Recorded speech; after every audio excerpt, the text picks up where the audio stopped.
So I reiterate here, the bill is dead. The story of this great city is about the years before this night.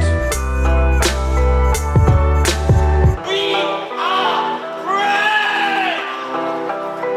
Hey everybody, it's a new episode of Hong Kong. I'm here sitting by myself still, no co-host, yes, to a guest. Vivek, final days of recovery. Hopefully he will be back on in the next couple of weeks. But until then, I have someone much better looking that I'll speak to in a second. Before I bring her on, we have had such a great momentum with the shows recently. Right now, as you're listening to this, I think we're in the week of Maitri and Ben's shows that are both in theaters. If you haven't caught these, I don't know when you're listening to this, if it's before the 21st or 23rd, come to these shows. It will be a big celebration of all things comedy in Hong Kong. We have a camera crew filming both shows, and we'll be thinking later of cutting them up and shopping them around and stuff. It's a whole other ball game to edit. I think there will be 3 or 4 cameras at each show, and it's a whole thing. But very excited to bring our guest on today. Our guest is someone who I wanted to talk to for a long time. A couple of times she was in Hong Kong. We caught up, but we didn't get to record the podcast. So someone who's full of stories, full of adventure, and also someone who I look up to as a comic when it comes to how she does things, producing and touring and stuff like this. So I'm just really excited to have her on. Elena Gabrielle, thank you so much for joining us. Hi, of course. Thank you for having me. You and Yara. Yes. So, yeah, people have been listening for the last few weeks. So I didn't even tell you, I have a co-host usually, Vivek, who broke both his ankles. Oh my God. How? On the streets of Hong Kong? I mean, yeah, a lot of people actually do. Yeah. No, I think he became too rich. That's why. Oh, okay. Sometimes you're carrying actual bags of money. Oh, okay. Yeah. That'll Insta-letters, because I feel like that's the only way you can break both ankles. No, it's just actually, you know what happened is we have in the Middle East, we have this concept of bad eye. Oh, yeah. I gave him the bad eye. The evil eye. I gave him How did you because get that? you can get the mic closer. Sorry, I should have told you to. The evil eye. How did you? He bought too many houses in Hong Kong, and at some point I'm like, you know what? Fuck you. I hope something bad happens to you, and it did. So I'm like, no, it's totally me. And That's fine. I mean, I was going to wear heels today, and then I was like, just as I walked out the door, I was like, oh, actually, wedge heels. And then I was like, no, I'm actually probably going to break both ankles. So I think there is definitely this whole thing of we have those cobblestone streets here in central Hong Kong. Yeah. And it's so common for people to slip on them, especially girls in high heels after a night out. Yeah. And it's never not funny. It's always gonna be funny. I was thinking that today, I was like, it could be funny, but then I was like, no, I don't know if my health insurance is that gonna cover that much. No, also as your employer here for this one day, you're not allowed to do this until you do the show. I mean, I'd probably still do the show, to be fair. That's what comics will do. They're like, oh, broken leg. Yeah, I'll go to the hospital after. Yeah. For sure. Yeah. So we have you obviously doing the show tonight. Yeah. By the time people listen to this, it's a couple of weeks already. You have had. Do you know how many countries you have been to during shows in general? Yeah, so shows-wise, I've done shows in 67 countries. Yeah, that is which insane. Is wild. I didn't even know there are 67 countries. Yeah, I know. 67. I mean, I feel like I've probably reached the amount that I can go to as a white woman. Right. But I feel like that, there's a lot of jealous. I watch all of these YouTube clips of white men going to YouTube, all these countries, and I was like, I wish I could go there, but I can't because I'm not a man. Right. Yeah. So 67. I haven't done central, Mexico and down and South America, which is next on the bucket list of places to go. But then I'm also at that point now where I'm just a little tired. Yeah. So I'm like, do I have it in me to do more countries? But that'll always be there. I definitely. But yeah, so at this point. Well, you found a bit of, I suppose, a bit of a solution to this whole women going by yourself, because when you're doing Story Party, you were touring with somebody else. Yes, exactly. So it was 2 people. Yeah, and it's more fun that way as well, because you're touring with someone else, and you're both in it for I don't know, you're like just on this like mission almost. Like it felt like 2018 where we did 350 shows in 65 countries in 1 year. So that was 1 year alone. I did most of the touring and around. Yeah. And it was like, oh, we're on this mission to like do, 300 shows and just go like travel. And then now post-COVID, when I went solo, it's like, it's just not as fun to do it solo. And also as a woman as well, like, you just have to be that extra little bit more careful, like taking Ubers and not really walking around late at night, and especially with the kind of material that you have as well, which can be considered like raunchy, like kind of like out there. Yeah. In some countries, I imagine that can send the wrong messages or wrong signals to the audience, right? I mean, I've been lucky. Like most of my audiences are always like 90% women and then gay men, like, and most of the straight men are brought by their girlfriends. So they're kept in check. Yeah, exactly. So it's not, I've never really felt unsafe. I think the most unsafe I would ever feel is probably like kind of stalkerish kind of people. But for the most part, like, I think you were saying the other day, like I posted the video online, and I mean most of the sex kind of jokes, it always just gets reactions from people. And we posted on the other day, and and you're like, oh my god, guys, like calm down. And I was like, that's just normal. So for context, we to promote Elena's shows, we posted one of her videos. She has so many, and we posted one like a collaborative posting on Instagram, and it was like a sex joke or whatever, and then immediately everyone just like some guys in the comments just being absolutely gross. And I had to respond from backstage account, goes like, you guys are the fucking worst. It's like I got like a and I get them quite often, and I think because I've just put up a few reels from India and stuff, and then a lot of people, like, I mean, like I say this to Indians, but Indians love a comment section, and, and it's just so crazy, like, but they drive the engagement, so shout out to you guys for sure. So what you're saying is like, please keep like saying whatever. It doesn't matter. It's good, like, bad. it's just that, like, so I posted a reel, like, I think it was probably a couple of months ago now, but it was like basically like my aunt passed away, and my boyfriend, who's Indian, was like, oh, I'm so sorry, she expired. All right. Hilarious. Hilarious. Like, but then it's like when they say I shifted. Yeah. It's like when you mean you shifted. And you're like to me as someone who, like, I would, like, I know it's proper English, but I've never heard anyone say that about someone who's passed away. Right. And so I just put out a reel, and I think it's like 9 million views now. What? Like thousands of comments. Are they just like offended that you're making fun of the word? They're like, white girl doesn't even know her own language.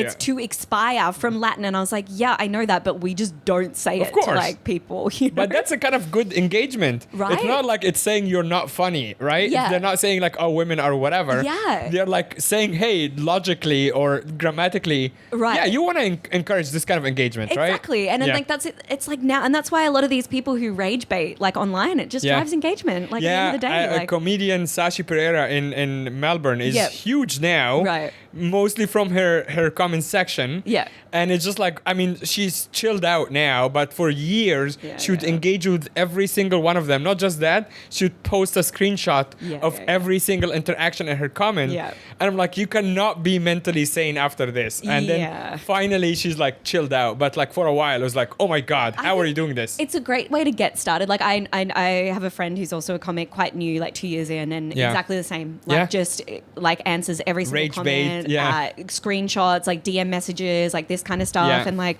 and I'm just like, I'm tired. Like I see some of these comics just constantly online, and I'm like, guys, like, it can't be healthy. No, there's no way it's healthy. No, not at all. So, but I want to go back a bit to Story Party because that obviously was kind of a phenomenon. Like I was working in the industry for a while when it kind of blew up, and I didn't know you guys at all. Right. But I knew their show. Yes, because we did funny. a show in Shanghai. Yes. With Andy. So like that was before, but I don't think you were there at that time. Or... No, but in general, what I'm saying is that I think the show was bigger than both of you. Yeah. Right? The show itself was the show. It was definitely both of us, Yeah. right? It was like people would come back because it was like the both of us in the show. And I think now, like, I don't know how well the show kind of does now, but it was definitely a moment. It was definitely something like no one else was doing that at that time. And like we were touring all these, and now post-COVID, like everyone, I see people doing all these shows, and I was like, I feel like a bit of a veteran, and I was like, like I did this back in 2017. Right, These places in the Baltics and whatever, and it's yeah, it was an amazing experience. What was Like, what was the concept? How did it come about? And So basically, like back, I think it was probably 2014 or 2015. Like Ruckman was living in San Francisco, and he had started it with Emily Van Dyke. They were kind of doing like a similar kind of show in terms of it was kind of taking the Moth, which I don't know if you know the Moth, storytelling show, but then also making it more fun because the Moth can be quite serious. Yeah, I've seen a live show in Melbourne, and I'm like, this is too sad. Yeah, and it's like it's all people like storytelling, but like it's all like depressing and So they wanted to make it like super. It's like fun. how I beat cancer, death, and the war. Yeah, as a disabled person with like and you're just like, I came what? back and What? God is not real. It's like, all right. How many boxes? Just tick the boxes. Like, we're just sobbing in the audience. Yes. So it was like wanted to make it really like a storytelling show. And then I met Ruckman in 2016, I believe, in Adelaide Fringe. We sort of spoke a little bit, and then randomly he came up on my Bumble, like when I was like 6 months later when I just moved to Berlin. Yeah. And so he and I, like, not romantically, I was like, oh, dude, you're in Berlin. So I messaged him and I was like, let's like, hang out. And at that point he was like doing a lot of stuff and like vlogging and whatever. And then so we sort of just came together and we started sort of touring end of 2016 together, doing a lot of videos. And then we sort of came and went from it because at that point I was still hosting a lot of like burlesque shows and stuff around Europe. And then, 2017, we just sort of like really kind of had that nomadic, both of us had this nomadic spirit, and we wanted to, basically all I wanted to do when I was young was just tour the world and do comedy. Like, and, every young comedian's dream, basically. Yeah, right. And so I was just kind of like, I was like, what? Oh, Yaris. Yeah, I know. I'm just worried about the chords. No, it's okay. And so, and basically like 2017, we started touring. We did start like kind of put Story Party together. And then, basically like start of January 2018, we were just basically doing shows all around the world. Like, and so we sort of, I was only supposed to be on it for the first couple of months. And then we just sort of worked so well as a team because I'd taken years. I've been self-producing since I was 19. Right. And then he hadn't really produced a show. Like, he was very good at like he worked in Silicon Valley, so he was very good at like meta ads the tech aspect side. Yeah. And then we just came together and we were just such a great team, and then it just became so fun. Like, we were just touring like nonstop and testing whether these shows would work and doing shows like doing English comedy shows in places that probably hadn't even heard of comedy yet. And these local scenes that we would go to were just so small. Like, even Japan, like when we were playing there, like we did a show in Nagoya, which was like, I just remember it was like this tiny little bar run by like this German guy who'd been living in Japan for like 25 years or something, and just, and like Japanese girls in the front row just there, didn't speak English, but just there because like I think they wanted to see like us in person or something. Like, so crazy. And so it was just an amazing kind of like partnership, and then it just kept going. And then obviously COVID, we were still touring and in between the lockdowns, and then after that I sort of had built my own following online and was like, okay, let's just try and go solo and do that. And so it's set me up a lot for everything, but this touring and traveling is like, it's hard to let go. Of course. When you love it so much. Tell me about some of the obscure places or some of like the weird reactions. I think I was telling you, like, when we went to Cairo, like Hey, Cairo's not that obscure. No, I mean, it's one of the most famous capitals in the world. Yeah, it's so obscure. No, I mean more for comedy, like that's yes, why. You're right. Yes, and doing that, but like, I think there was a lot of learning curves in that. We did Beirut in Lebanon, and we also we were supposed to do Jordan, but they cancelled. The ministry cancelled our show like before we were supposed to do it. And it's this is such a great thing, trying to do a podcast while I know. Like, but I'm sure like she's gonna like. We're pass both out getting our ADHD is flaring up with like the dog. I know. I feel like I'm doing a show. I'm like, I've got to like maintain like what's happening in the room and like this. But most obscure plays. Or like reactions, I suppose you were not expecting. whether it's like because obviously Story Party also explain to the audience what the concept of the show was. So the concept of the show was basically we would tell our dating stories, and this is in an age where like I think now dating apps are probably dying, but like this was like really the height of like Tinder, Bumble, Hinge. So we would tell our dating stories, and then we would get the audience to either write down a dating story quite succinctly, and we would read them out in the second half of the show, or then we would get people to come up on stage and tell a story. Right. So then I started the podcast off the back of that, where we would actually just play some of the live stories from the show. Oh, that's cool. So I did all of that 2019, which was great because we like went everywhere and sometimes in places where you would never assume someone would get up on stage and tell a story. Yeah, like which countries? I think like places particularly in Asia as well, like Singapore. You never really kind of assumed that like people would get up and tell a story, particularly like local Singaporeans or Malaysia, or just like kind of places that you wouldn't expect traditionally to be so, more conservative. Yeah, like not so American, or like even in Europe as well, like kind of more like the kind of Nordics or even Dutch people. But then you would just get like they would just get into it, and then they would get up on stage and tell these like wild stories, which is a very American concept, of course, in that way. But I don't know, obscure places. Wait. So I want to go back to Cairo. What was that? What was that experience like? That was like obviously my first time to Egypt, and like I think we were there for like 2 or 3 days. Like it wasn't even that long. Like we'd just come from Sri Lanka and then like landed in Cairo. And I think when I landed, I was like, I don't know, like many Egyptian comedians. Right. And then I started looking up like, the like comedy and stuff, and then these like kind of laws came out about like debauchery laws where you can't talk about sex in public, and then I'd read stories about people who had gone to jail, and like people have disappeared, and I was like, oh no, like.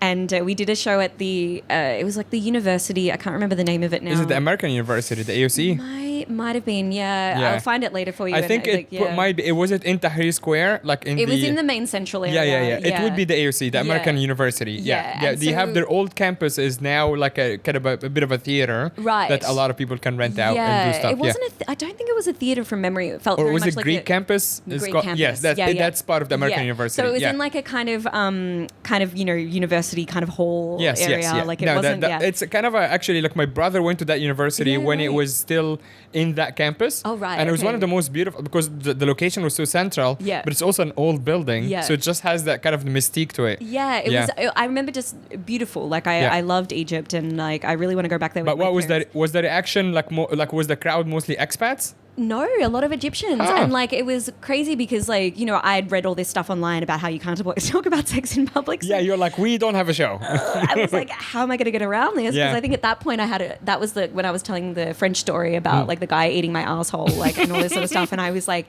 how, like, and obviously we did 2 nights. So I thought, because like originally I would have been like, if we did 1 night, we could just get away with it and then fuck off the next day and, try and avoid it. But because we did 2 sold out shows like over across 2 nights. Yeah. And I was terrified because I was like, oh, like maybe the authorities will report you from the first one. Yeah. And so on stage I was like, sexual little intercourse. But then once we started getting the stories from like Egyptians, it was like, I was like, oh, these guys are filthy. Like, and the same happened in Casablanca when we did a show there. And I was like, I was so worried. I was like, oh, like, like there's a very Muslim country, like, and like some of the stories we heard in Casablanca as well, I was like, these guys are disgusting. Like, and I knew that also from Malaysia. Like, I sort of had. Well, it's all like the kind of like closed off societies when they have the most fucked up shit. Exactly. Right? Like, whereas, like the kind of the most boring stories we ever got were like New Zealand. And I will like. Where everything is allowed and you're like, this is not. Nothing. Yeah, because there is obviously something exciting about something that's not allowed. Right? Exactly. It's just human nature. Well, I mean, I don't like, I think they're still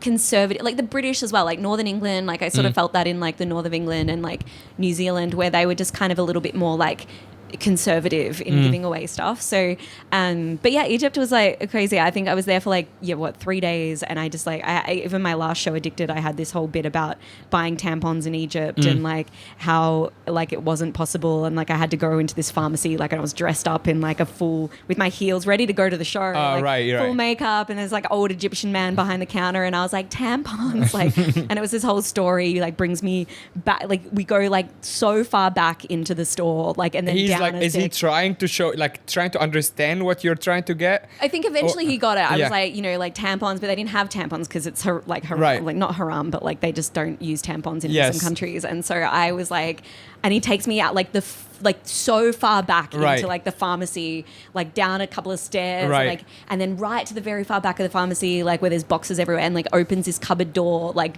under and like and then pulls there's like out. light comes out. It's like this. Yeah, exactly. And like I make this joke where he was like Yeah. blowing off the dust, and it was just massive pads, like Right. like kind of, you know, if you like nappies basically. And It's I for was old people. Yeah, and I was just like, oh wow, like this is crazy. So then I met an American girl at the show, and she was like, I've got a bunch of tampons, like, and so I met her on a street I corner. smuggled them into the country. Exactly. Yeah. Like the next day I met her on a street corner. She's like opened her bag. She's like, what do you want? Like light, regular, super heavy. And I was so like, funny. And Yeah. then I had to like put them in my bag secretly. yeah. I was like, oh my God. So yeah, Egypt was, but it was just interesting like that. And I remember one of the stories we got from Egypt was someone said, I like my women fully covered, but with a clit piercing.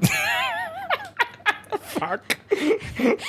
And Robin was like, how would you know? Do you have one of those like beep, beep, beep, Yeah. beep, Exactly. kind of going like the metal detectors. Yeah, right. And so, like, I just remember that just being, I was like, oh, okay, yeah, we're fine. We're not going to get arrested. Like, but definitely a different experience. Yeah, I can imagine. And you now live in Europe. You're about to move, or you did just move between Berlin and London, right? Yes. But you are originally from Australia. I am. So let's go back to like kind of like a bit of a boring background story. Yeah, sure. Because it's your first time here. We have a lot of like recurring guests, like whenever they're coming back. Yeah. So next time you're back, we'll be talking about something more specific. Aware. They're like, yeah, we know her backstory. We know her Exactly. family history. Like, yeah. Yeah. So let's go a little bit back. Where did you grow up in Australia? So I grew up just outside of Melbourne, southeast, like kind of near a town called Geelong. So it's I've been to Geelong. Oh, you've it's been pretty to cool. Geelong? Yeah. I mean, that's it where I feels went. very like kind of like a movie. Like, you know, when you go to like a small town, you watch it. It's like there's like a Ferris wheel and Yes. one kind of main road. and, like, one Westfield. It felt very cute. It's very cute. I mean, I grew up like. I made a very sorry. When I was there, there was like one of those like touristy kind of like a tram thing. Not tram, the touristy like little train. trains, Yeah. And it was just by the Ferris wheel, and there was like an ice cream thing. Yeah. It was also just like old timey. Yeah. But the train was full of Indian tourists. Yeah. So I just passed by and I had to just play it like in my head, and I'm like, but then I said it to like, and my girlfriend at the time was with me. Yeah. And I just played it in my head, but I didn't know I was also playing it like out loud. Yeah. And she's like, you cannot fucking do that. But it's like the funniest thing to me. Just a train full of Indian tourists. Yeah, it's either Indian or Chinese, honestly. Like they're the biggest tourists in Australia. But yes, okay. So you grew up outside Geelong. Yeah, outside of Geelong on the surf coast, so Torquay. It's like basically where basically Rip Curl was started. It's a very surf kind of town. So I grew up on a farm behind there. So that was like where I grew up. So I was like a farm girl through and through growing up. And then as soon as I was like 19, I studied musical theatre at NIDA. So I went to NIDA, which is like the kind of best acting school in Australia. It's like where Kate Blanchett and all these kind of people went. Oh, nice. And so very hard to get into. So I studied there. And then basically at 19, I started doing my own kind of like cabaret performances. After. So that's your first kind of like brush up with performance in general? Performance in general. I mean, I was doing dance and singing since I was a young kid, and I was very into musical theatre, so that's why I like wanted to study that. But I'd been doing like musicals like throughout high school, like one or two a year. So you're always kind of like an artistic, just like a musical kid. I mean, I was just like that. Like my brother's a super nerd, and like I'm just the complete opposite to my brother. And so people always like they meet both of us. They're like, "How are you two related?" Right. Like, it's very like black and white with me and him. So is he actually black? Because that would be really funny. He is not black. He's like the whitest of white. But he's like doctor of aeronautical engineering, like research That scientist. is not even, like he literally wakes up and reads physics daily. Like that's my brother. Wow. And I wake up and go on TikTok, so there's like there's like very different people. Yeah. Keep going. So I kind of like, I just loved performing, and that's always been who I was as a kid. And I just never really felt like there was anything else I was destined to do in life. Like, even in the last few years, I have these moments of like, what could have been? Or like, maybe I'll just give it all up and go and get a job, and then I was like, I don't know what Ugh. job I would get. Yeah. You know, like I actually like I don't know what I'm qualified for. Right, because but- even your field Yeah. of study is still Yeah. performance, Yeah. right? So I did musical theatre, and then Yeah. I sort of went traveling. I did a few, like I was doing a lot of like self-produced cabaret shows across like Melbourne and Sydney, and was organising tours within Australia for me and my shows. And then I went back, and and then at that, I think I was like 20, 21. I got my first ever international tour with Disney. So I was a Disney princess. Oh, nice. Okay, Yeah. we have one of the local comics here, Carol, who is about to start in Disney. Oh, wow. Yeah. It's Okay. pretty cool. Like doing, do you know, a character role? She or is doesn't it- know yet, Yeah, actually. I okay. think they kind of rotate them, or Yeah. she's not very sure. Yeah. So they're they're so strict. Like, so I got this one, which was just a tour of Indonesia. So I think Disney Indonesia is not as strict. Is there a Disney in Indonesia? So they're licensed for. Oh, so I see, I Disney has see. their own licenses. Yeah. So, and honestly, I feel like this tour, had we have done it Yeah. anywhere else, I don't think that it would have gone ahead. Because I did once go for a Disney audition for like Hong Kong and this Yeah. kind of stuff. Like, and they literally like are this far away from your face. They're like studying your face and like being like, no. Like, Really? And you're like, am I not Disney princess enough? Yeah. That's like would crush like a young girl's soul as well. Oh, Imagine that's like, yeah, you grew I- up being like, I'm a princess. And they Yeah. point at your face, they're like, nose too long. Yeah, exactly. Sorry. No, like legit. Like that's what they say. They're like eyes not wide enough. Like this That's jaw so- not jaw. And you're Oh, like, man. like you have to be. That is brutal. Yeah, it's like Yeah. very Nazi-ish. Let's put it that way.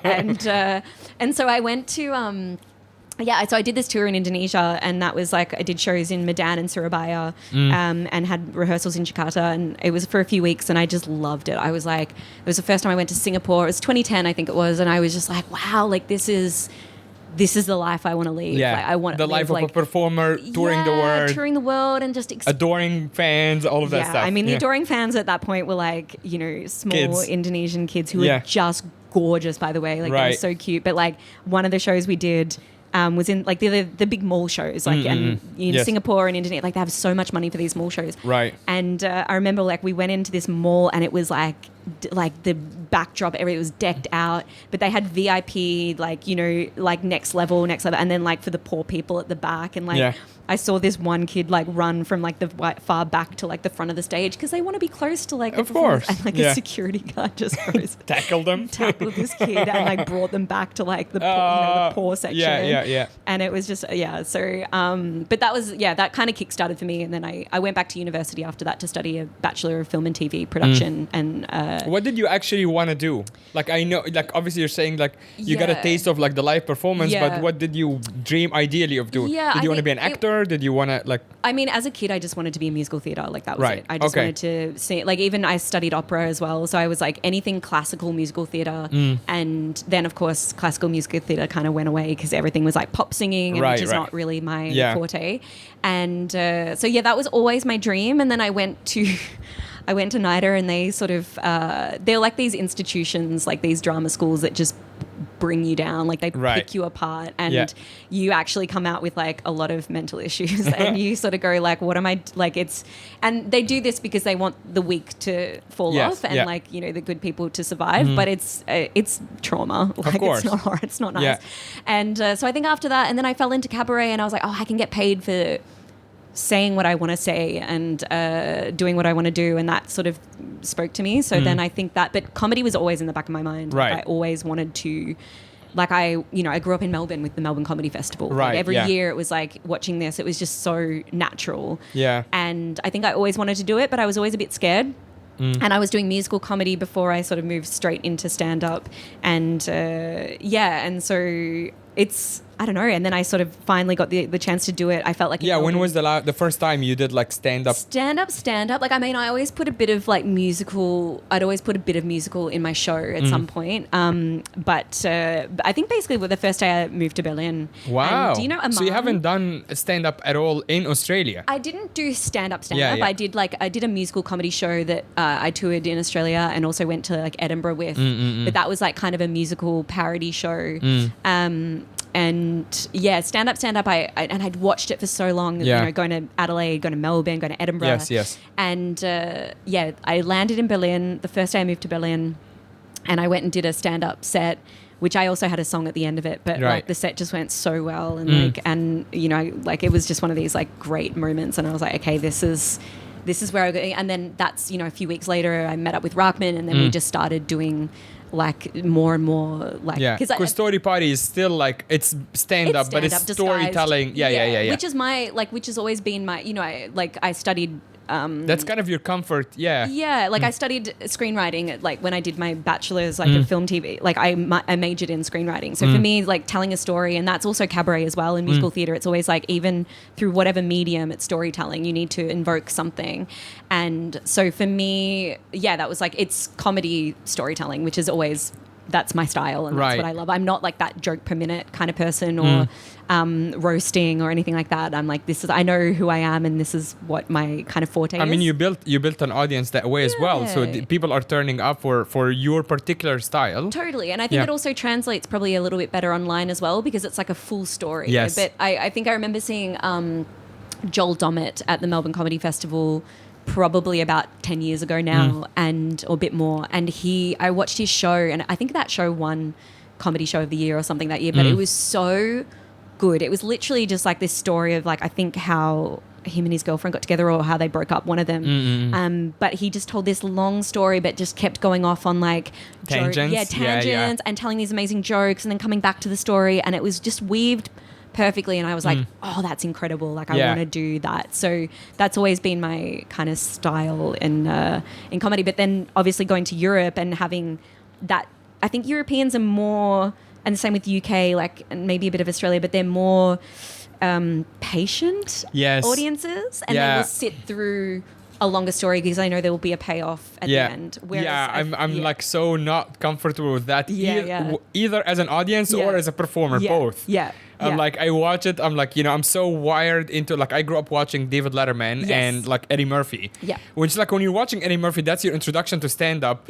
And people are falling off their chairs, and it's just every few seconds. And that's, to me, like, you cannot rewire that, like, this is what stand-up is. Exactly. Obviously, I can understand other things. I'm like, that makes sense too. But in my head, and even as a comic, I'm so impatient for the laugh. It's like people who can sit in silence, like, make it, like, you know, it's like 3 minutes, and then there'll be a payoff. I'm like, I would just be like, fuck this. It's so hard. I get that. I as well. respect it as well. It's like, you know, it's something that you're like, I can't really, you know, do that. It's different. It's but sometimes I kind of go, like, I'm on stage and I'm like, oh, like, I know this bit, the payoff is good, and even I can feel like, oh, it's a bit quiet, but then you don't realize like what kind of your energy and your charisma that you bring to the stage, which is something that as a comic you don't realize until I like have people after the show being like, oh my god, like your energy and like this, and that's also what draws people in as well. So I've kind of just learned to like just like roll with it in this kind of way, and it's also interesting, like just playing with how you write jokes. Like I think my last show, Addicted, was like pretty much like bang bang bang in the first 20 minutes of the show before it went into storytelling. But then this last show has been a little bit more kind of like fluid and stuff. So it's like it changes as well, like with what you feel and how you write. And one of my favorite stories about this clash of styles is comedian Ari Shafir. Because he's an American comedian, and he is very much into that style of American comedy, of just like, you know, New York comic, kind of like bang bang bang. And he said like he would go to the Edinburgh Fringe, and he would just like hate the shows there because they're like, it's that style of like, you know, 7-minute stories with payoff. And he was like, and they're like, oh, but there is like an arc, and you know, there is like a something at the end that's a payoff, and there's also like a callback and whatever. And his thing is like, okay, I will write a show that is with that, like, you know, overarching, like whatever, like a through line and a B line and whatever, but I will do it the American way, when it's actually like punch as well. It's not just actually funny. The other shows are also funny, but it's like you don't have to sit through 7-8 minutes of silence. True. And he wrote Jew, and it's on YouTube, and it's a great special, and he wrote it basically just to spite the British comics and be like, no, you can also do that and make it like laugh per minute, and it's just one of my favorite stories. I'm like, oh, that's pretty cool. Well, then he also started on Comedy Central. He started the storytelling show. The storytelling show, which yeah. then obviously got bought out and Yeah. he got fired from Yeah. it, which is like crazy. Yeah, But but no, I just mean- like the story of Jew, just on Yeah. its own, Yeah. as like why he wrote it, and Yeah. when you watch the show, it's like it is that. Yeah. It's like there is one theme. It's a very clear theme. Yep. And there is the tangents in and out and stuff. yeah. But it's like but like he just littered it with like so many jokes, so many tags. Yeah. And it's still like it's like that perfect combo kind of. Yeah, and like for me, like I love that because I think you know the history and art of storytelling has been around like since humans began. Like that's Yeah. how we informed people of things, or like you know morals or fairy tales. Or like, Pharaohs whatever. as Yeah. well. Like you were, Yeah. I was literally today this morning listening to a podcast. I was talking about it was actually about humor and stuff. Yeah. And it was talking about how the pharaohs, like they were making fun of their leaders, like the you know the ancient Egyptians. Yeah. They're making fun of the leaders because they're switching the rat and the cat. Basically, they're like making the god to be a rat instead of a cat because the cat was worshipped. So you're seeing like papyrus. Yeah. And they're like, oh yeah, they're clearly making fun of the leaders even back then. Oh wow, that is like a roast of the Yeah. pharaohs. Yeah. They're like afraid, but they're like, you know, they just wanted to like, you know, Yeah. take the piss basically. But I think it's this so funny. storytelling and roasting and like all of this, Yeah. like is it's like I mean comedy. That I think that's how we're able to kind of survive when, especially you know in the past or even history. I mean even now, like Yeah. you know you use humor as a coping mechanism. Like, Yeah. and the people who come from you know very war-torn countries or whatever, like I've always found they are the best audiences. Oh, Like, 100%. Like it just you know the shows I did in Lebanon, like in Beirut, were like they were just the best. I was just Like, in Cambodia. Yeah. And it's like, you know, not particularly thriving, Yeah, you yeah. know, but like the people there, the locals there, it's Yeah. like not just so appreciating of like foreign acts coming through, but they're Yeah. like, as you said, like, you know, life around them is not particularly amazing. Yeah. And it's like that outlet that, you know, way more than like, you know, someone who grew up with like, this is just another form of art that they can access Yeah, anytime. Yeah. Yeah. And it's also, I think on my travels, the biggest thing I kind of discovered was that,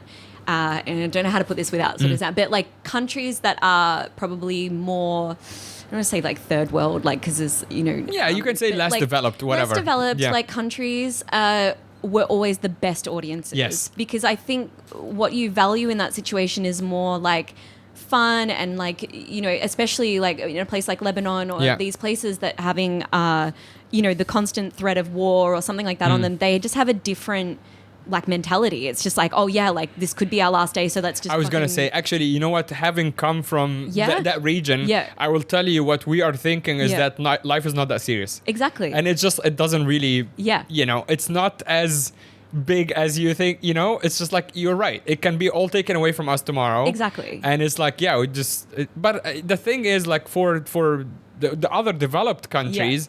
That's also a fact, except that they don't realize it as much. They don't really, there's a lot more stress I find in like these kind of like, you know, I grew up in Australia where it's like, yeah, like people have this like thing of like, oh, you're so like larrikins and you're like, you Yeah. know, chilled out and stuff like that. And it's like to a degree, yes. But and so on the flip side, I found like very wealthy countries were also great audiences. Yes. Because they're fucking rich. They Yes. don't care. Yeah, yeah, Like yeah. they're like, oh yeah, I could They do can just whatever I sit want. back, relax. It's like when you do a corporate gig for like ultra rich people, Yeah. like we do that here, and there's a lot of ultra rich people Yeah. here, and you're 100% right. Like you can do a gig for like rich lawyers who are just kind of rich enough Yeah. that they're like kind of snooty. Yeah. But then I have done gigs for actual rich people, Yeah. and they're so cool because they just don't give a fuck. They don't give a fuck Yeah. because they just know like they're so rich. Like Switzerland, when I do Yeah. shows there, or even in like Norway or Sweden or whatever, like there's just not that like. They're like, yeah, we're rich. We know who we are. It's Yeah, fine. yeah. And the same, like, you know, with, say, like Soho House, like if I do a show there, Yeah. like a lot of them are, you know, depending on which Right, Soho right. House you go to, but a lot of them are just like, oh, yeah, like I've got rich parents. They pay for my Soho House membership. Yeah. And you go there and you just roast them. Yes. And they love it. Yeah. They're just like, because no one has ever told them no. No one has ever, like, given them, like, you know, this kind of experience. So it's on the flip side, you can have that. Whereas I find this kind of middle class kind of thing where it's you're trying to prove yourself in some kind of way, like, or this, I just find they're like the ones that are like a little bit more like impress me. Yes. Yeah, impress me. Like, you know, I spent my hard-earned $25 on this, so like you better impress me. Yeah. You know, like I have a thing now. A lot of people here are like, we have a local Soho house, obviously, and I joined like not long ago. I've been working a lot there anyway, like bringing shows and stuff like this, like producing like outside shows, whatever. So at some point, it just made sense that I'm there all the time. I'm like, I'll just sign up, whatever. So once I signed up and I was working there a lot, I actually started realizing, especially during summer where everyone was not here, that most Soho house members are not in, like you don't really see them there. Yeah. And I wrote this joke about how most Soho house members, you see them outside and you know they're Soho house members because they will tell you. Yeah. Which means Soho house is just charging people for a pyramid scheme of not even using the thing. They're like, hey, you pay us and you just get to tell people you're a member. Yeah. and then that's it. Like, what the fuck? It's 100%. I used to be a member as well. Yeah. Like and then I just realized like I thought I would really use it traveling. Yes. And then I was like there and then You're paid to tell people. Yeah, but then I started to go, like I started to actually, because I'd perform there a lot. Yes, like my friend runs the comedy shows in Berlin, so her house. Yeah. And so I'd go there a lot, which I think is more fun when you're just there like hanging out. Yeah. You have a friend who's a member and you just leech off there. Yes, and, like a Netflix account. You're like, great, this is wonderful. Yeah. And then I was actually a member and I was like, oh, this is shit. Like and then I was like, I don't like these people. Like, no, I don't know, but I heard actually the Europe ones are better when it comes to socializing, like curating events and stuff. Here is not that good. Like you might hear this and get pissed at me, but they really need to make more effort to like connect, like make it, make it easier for strangers to meet. It's not a networking house. No, not at all. That's the one It's thing. supposed to be for creatives when it's like, oh, we like-minded people. Yeah, but creatives can't afford a membership, like for the most part. Do you know what I mean? Yes. Like you have to be a very established person to have the money to pay for a Soho House membership. But and it's just like, it's not about networking. It's literally, and like everyone just same in Europe, they all bring their own friends. Yes. They have their little clique and there's nothing that really... And it's like they have so much money for a budget to do stuff, but they end up just throwing parties where people just get drunk and no one actually talks to each other. So. Push F&B or whatever. Like the only event, like recurring event where I would meet new people is actually Run Club, which I absolutely love now. Yeah. Like I've been going every week and I like running anyway. Yeah. But in general, it's like, oh, it's a really cool organic way. But I'm like, why don't you do more of this kind of, when it's like, it's organic for people. Like I am not someone who does dating apps. Literally never. Like I downloaded it once during COVID for like a couple of months. Met someone, actually it was really nice. But then after it didn't work out, I didn't even go back to it because I'm like, I know how to talk to people. It just put me in a normal, organic, and everybody I've dated was like someone who's just like, a normal, not that it's the other ways. You know what I mean? Like organic, more. Organic, yeah. But I think we're old lucky. School, whatever. We're lucky in a situation where we have a social job. Yes. Like and like the only time I've used dating apps in the past is because I travel so much and I tour so much that I find it difficult to like, I'm never in a place long enough or whatever. Yeah. So then, but it is like, now I think it's such a flex. Like I met my boyfriend in real life and now I feel like such a bitch because I'm like, we met organically. Like it's such a status thing, to be like, we didn't meet on a dating app like you. No, look, as someone who meets people in real life, it's like, sometimes you can also like it might not work for a long time. So it's like, I wish, but I'm just like too bored and cynical now to start. Totally. It's like when I tried it before during COVID, I would just like, aside from the person I met, like the other conversations I had, I would get bored so quickly and just saying stupid shit to entertain myself. So it's like, oh, what do? I'm like a dog groomer. And then I was just doing it as an improv fucking class. So it's just like, it just becomes... But to be fair, like Run Clubs now are the new dating apps. Like this is what they're saying. They're saying like basically like any club... Not the ones I've gone with. Okay, I don't know. I mean, I honestly couldn't think of anything worse than going like, meeting someone through a running club. I'd be like, but I guess they see you at your worst. Yeah, exactly. I think this is why no one... No, but it is genuinely a cool way, like, to make new friends. To make new friends, of course. For sure. Like fitness in any that kind of way is a good way to meet people. But then gym itself is kind of intimidating as well. Yeah. When it's like, some fuck... I'm sure I've seen that, like some bro coming to fix your posture or whatever. It's like, No, exactly. And I think like I stopped doing kind of weight training, but now I do Pilates. So, but like that's all just women. Like, so I never really meet... Say you're a white woman without saying you're a white woman. Exactly. I know, but do you know what I was thinking the other day? Because like, I was so bougie. I was in Mumbai and I was like, everyone's like, oh, could you live in Mumbai? I was like, yeah, because my life is exactly the same. I drink my matcha, I go to Pilates, like, and do a comedy show. Like, that's my day. Like there's nothing, like I could be in any place in the world and this would be like fine. One of my favorite jokes ever is Bill Burr talking about like white women being the reason why the whole world's fucked. Yeah. And when they're still complaining about everything. Yeah. And he goes, what are you complaining about? Like, she's like, you don't know what it's like to be me. It's like, no, I can imagine it's slightly less awesome than my life. Yeah. Exactly. It's just like that line in itself. It's so self-aware, but it's also so true. It's like, so true. What are you complaining? Like, you show up to a place and he's like, what happened, honey? Did he not chill your rosé enough? It's one of those things that, like, I think in India, like, I saw all these girls, like, Indian girls doing the same thing. Like, getting, you know, their matcha, doing Pilates, like, living exactly the same life. And then I was like, why are we calling it a white girl thing? Because I kept saying, I'm being a white girl. And I'm like, actually, like, there's people here in Hong Kong. Like, I think it's the branding, right? It's the branding. Yeah. But then I was like, but then I'm like, are they okay with being called a white girl? Like, doing white girl things? Because it's like, it's quite, kind of racist or elitist. I don't know. Like, it's just kind of weird. And then... no, you can actually move to, Dubai. You can move to Ghana. You can move Accra. You can go... You live exactly the same lifestyle. Exactly. If you're in that expat bubble. Exactly. And you'll find the rich locals doing exactly the same. 100%. Like, it's good marketing. I think white girls have this great marketing. I don't know how they manage to do it. Between the two of us, you are the white girl. You should tell me, how did you guys... But it's like, it's funny because I feel like I've always done these white girl things that are now popular. Like, years later. Like, I've been drinking matcha for like probably like 15 years. Like, I've been drinking it a long time. I've been drinking it before it was cool. And I take all these vitamins which I've been taking for like 15, and now they're like popular. Like, when I went to LA recently, I went to Erewhon, which is like that social experiment supermarket where rich guys were like, let's just see how much things like these rich people will pay for. Right. You know, like they sell the Japanese strawberry for $20. Oh yeah, so we have that. We have this here. Yeah. Like not the concept, but like you can find like Don Don Donkey is like a crazy supermarket. I love that place. Yes. So when you go there, you can find like the cherries for like $700 and stuff. Yeah, like wild. And it's just like this social experiment of like how much will. And I was like but I literally went in there and I was like, oh my god, this is like crack. Like I was just like, I didn't want to leave. My boyfriend is like, you okay? And I was like, I fucking love this place. Like I just like, there's something about me. Like I think, is that how people feel when they go to church or something? Like I just went into Erewhon and I was like, I'm home. It's wild. I don't know, but I was never that white girl. I was always like that. I mean, in high school I was such a loser. I was an emo kid. Like I was not part of like the cool girl group. But maybe a lot of us started like the comics usually are the ones who are like, they're not the popular kids. And, not at all. So there was this, like, I think I heard this saying recently that said like, you always like want to be who you weren't in high school. Yes. And like I wasn't like a blonde, I was born brunette, and I remember always looking at these like surfy girls with the blonde hair and like this, and I was like you always have that, and now I'm like, oh my god, is that true? Like have I just become, not that they were quite bitchy, I'm not that person, but like you sort of want to emulate or look like that person that you would just never, which is probably why a lot of men or something like who are quite nerdy in high school want to be like that cool guy. And there's always that kind of, I want to look a bit different or change myself to be a better version of myself. So do you do any like high school reunions? No. I have my 20th one next year. Which Are is you like, going? No, I don't know. Like I probably not. My sister-in-law, my brother's wife is.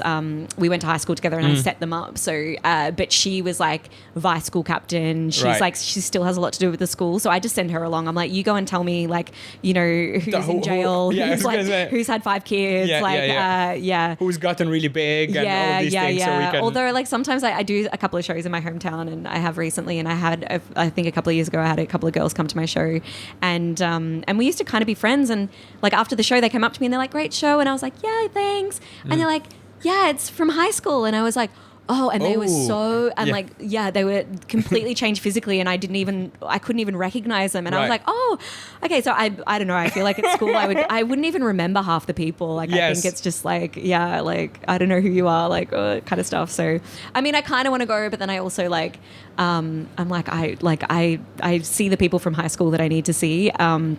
And that's it. I don't know. To wrap this up, I want to go back to the beginning of the episode about Story Party. And if you remember, sorry to put you on the spot. No. If you remember the worst or the craziest story someone submitted. Oh, what's the one that... So we had like... Canada was the best. Like, they had the best dating stories ever. And I remember we went to Yeah, I think there's a few from Canada, but one of them was like this gay guy that like he was obviously gay, but then like in high school he was like, oh, I need to like, you know, go and be with a woman. Sure, and stuff. sure. So he was like going down on this girl, like it was in the dark. It was, you know, a high school party or whatever. And he was like, oh, that tastes a bit weird, but like, you know, like fine, whatever. And then he like got up and then obviously she'd started her period. So he had blood all over his mouth. That's fine. That's fine. Like There must be a nickname to that. Yeah, Dolmio Grin, we call it in Australia. Dolmio is like a pasta sauce. Fucking hell. Of course it's an Australian thing. Yeah, so they were like, did you get the Dolmio Grin? Like, it's so great. Dolmio Grin. Yeah. So then he gets, so this is fine. Like, Right, he's right. like, yeah, he's like, okay, like, whatever. Like, you know, I'm pretty sure I'm 100% gay now, but Right. like, whatever. Yeah. And then the next day, his like friend calls and he's like, hey, you like made out with that girl last night. And he was like, yeah. And he's like, oh, you might, like, did you have sex or whatever? He's like, oh, no, like, you know, we kind of just fooled around. And then his friend's like, okay, because she's in hospital with meningitis. So you need to, if you were like with her, you need to go into hospital right now and take like, and see a doctor. Because, so he went to the hospital and they're like, yeah, you could get meningitis. So they gave him this like massive pill. I think she survived from meningitis, but yeah, he had to go in to hospital. Wait, explain to so meningitis, like meningococcal, is like basically like that blood disorder that like inflames your brain and you die within 48 Holy hours shit. of getting it with it. So he was just like, oh my God. And then so he had to go in and take this pill that like prevents you from getting the meningitis so Right. your brain doesn't swell. Where did she get it? Like, It's just a thing that It's happens. just a thing like, that happens, I remember yeah. like we had a few, we knew about it at school. Like some friends of our family, she got it, she survived, but Right. is like deaf now, and like it's very bad. Right. And so yeah, basically like he takes a massive pill. He's like okay. I think she ended up like not dying, thank God, but like Right. was okay. But like yeah, basically he was just like he finished the story and he's like yeah, I'm so glad I'm gay, like or something like this. He was like, so that was my first experience with a woman, and it was just one of those things that like the story just getting worse and worse. Right, Like, right. oh my God. Yeah, And, damn, I did not see that coming. That's yeah, crazy. but we had a lot of like stories from Canada where there was like a woman in Winnipeg who, if people know where Winnipeg is, it's not like the safest place. Right. And like she'd like, and Canadians are so nice. Like they just stay on these dates with these guys who end up being like fraudsters or like criminals Right. or like, yeah, like very, very bad. So yeah, a lot of stories like that. But gosh, yeah, I can't remember like 100% like thing, but I remember that one that stood out in my mind. A lot of like lost vibrators. I had a girl in Perth that had a lost vibrator, Yeah. and had to go into hospital and like, you know, do all that kind of stuff. So just like there's a lot of those kind of things, but I can't remember like the worst one. I have to go back over my memories. Well, but we yeah. will take a little break and then we'll go into the Patreon where we Yes. can probably find a couple of the Yes. worst ones. And I also want to talk to you in the Patreon about the comedy scene in India. Yes. Because we had a couple of conversations about it and I find it fascinating, especially for you as a white comedian who is starting to do in Hindi. Yeah. Well, yeah, trying to. Yeah. But also you're thinking maybe you can be based out of there for a while as well. Yes. So we'll talk a bit about that. Thanks so much for joining us. Yeah. Thanks for having me. I wish we can plug the show, but this is now in the past. Not just that, we don't need you to come. We like the show is very busy. Elena did great. You got multiple standing ovations. People did backflips. It was crazy. So you missed it. You missed one hell of a show. Next time she's in town, buy tickets earlier. Yeah, all right. Thanks everybody. Thank you so much for tuning in. Join us on the Patreon, patreon.com/ohopod. $5 a month. You get to support all this cool stuff, and we're bringing in more acts. There is, you know what, this is getting too long. You can check the links in the show description, and we will see you on the Patreon. Other than that, see you guys next week. Thank you.